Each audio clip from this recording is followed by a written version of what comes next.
With me is Larry Williams. Larry is the Director of Product Management at ANSYS, and we're going to be talking to Larry about the company's technology strategies. Larry, thank you very much for joining us today, and tell us about where your company is going with its technology. Well, we've been in this business for a long time. In fact, we pioneered the 3D high-frequency electromagnetic simulation with the HFSS product, and over the course of time, we've discovered more and more broad applications towards electronics, but also, of course, microwaves and RF. And so we keep pushing the technology forward. And you'll see here at the show, we've been highlighting some of the things that are coming in the future, HFSS 14.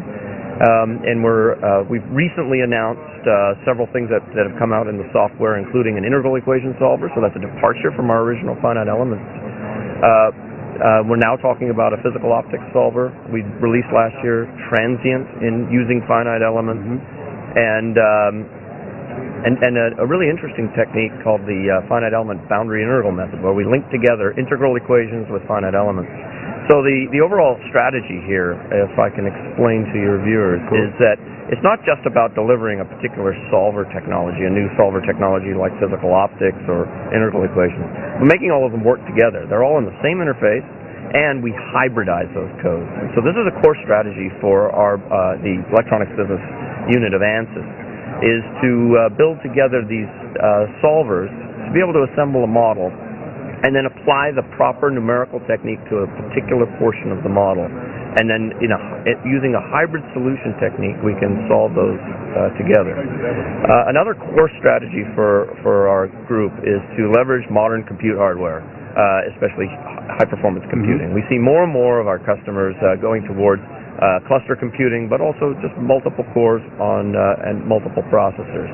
And we've leveraged that into an HPC offering, high-performance computing offering, and it leverages advanced techniques, of course, multiprocessing, shared memory multiprocessing, but also a distributed method called domain decomposition.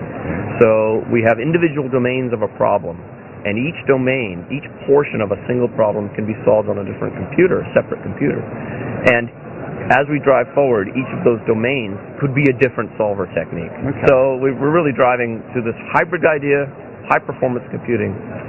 One last area that I think is very important is the automation.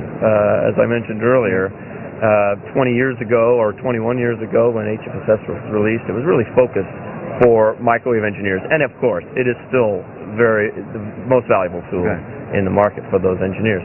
But we see more and more of electronics being adopted, and those engineers would like greater automation. And that's true. I think we want automation for any discipline.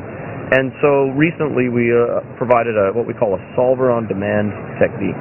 What it does is allows from a planar layout with schematic and layout inside of the ANSYS Designer product, the ability to spawn an HFSS simulation directly from that layout. So this great automation with links into Cadence, links into Mentor, and other framework standard file format exchanges like ODB++. We can bring in a package and a board, or a package and a board together, and simulate those problems immediately with ports set up and boundary conditions all set up. So it's highly streamlined and much more accessible, I think, to a broader class of electrical engineers. Excellent. Larry, thank you very much for that overview, and thank you for joining us today. For the engineering viewers, is there a website they could go to where they can get more technical detail about your company? Well, of course, ANSYS.com. There's plenty of material there highlighting all of the details of especially the HFSS 13 release, ANSYS Designer product, our printed circuit board tools like SI Wave and such. So there's plenty of materials there. Thank you very much, Larry.